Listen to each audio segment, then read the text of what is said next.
V življenju imam to srečo in blagoslov, da mi razen sončnih očal ni treba nositi nobenih drugih. V bistvu imam s pravimi očali samo eno izkušnjo iz otroštva, ko sem si za dalj časa nadel dedkova očala z veliko dioptrijo in presenečeno ugotovil, da z njimi sploh ne vidim boljš. V bistvu me je začela boleti glava, postal sem zmeden, vrtel se mi je in pa rekli so mi, da če bi jih dlje časa nosil, bi se moj pogled trajno pokvaril. Tako da jaz res ne nosim očal. No ja, v bistvu nosim očala. Vsi nosimo očala. Nosimo očala svojega pogleda na svet.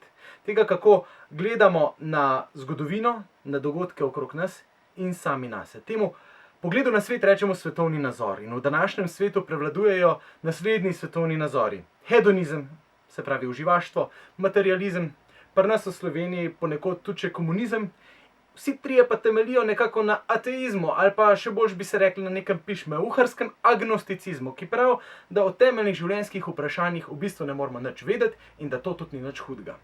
Žal smo se tudi današnji kristjani tega kar precej nalezli. Tudi kristjani imamo velikokrat na glav napačna očala.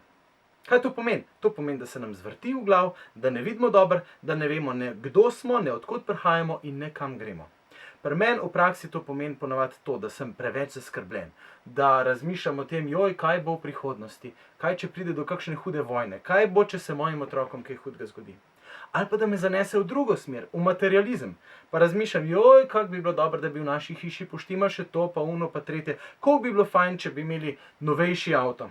Ali pa včasih, koliko bi bilo fajn, če bi lahko imel starejši avto. Jaz sem velik ljubitelj starih Citroenov.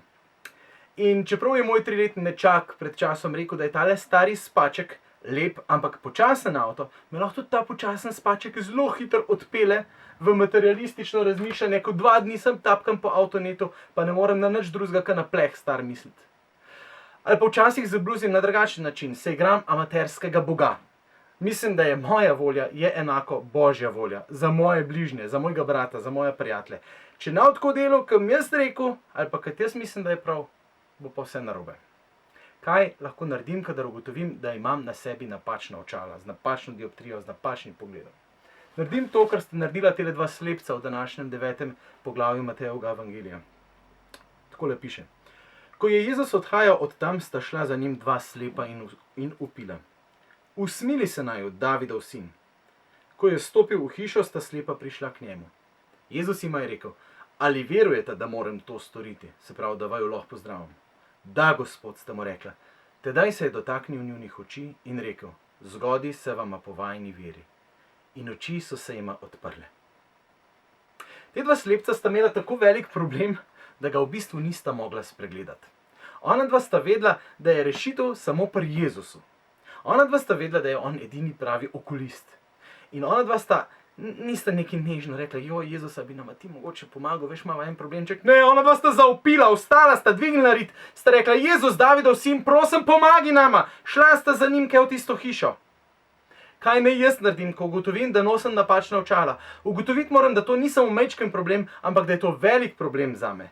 In moram ugotoviti, da je edini okulist, ki mi bo ne samo zamenjal očala, da bo ta prava dioptrija, ampak ki me bo pozdravil v globino moje duše, da je to Jezus. In moram tudi jaz dvigniti rit, vstati, iti za njim in reči, Jezus, Davidov sin, prosim, usmili se me. Jezus, Davidov sin, prosim, ozdravi me v globino moje duše. In on bo to naredil. On bo pozdravil mojo identiteto, da bom vedel v vsakem trenutku, da sem Božji ljubljen otrok. Da bom v vsakem trenutku vedel, da jaz ni treba, da skrbim za druge, da ni treba, da razmišljam, kaj mislijo drugi o meni, kaj bo v prihodnosti. Ni me treba biti strah.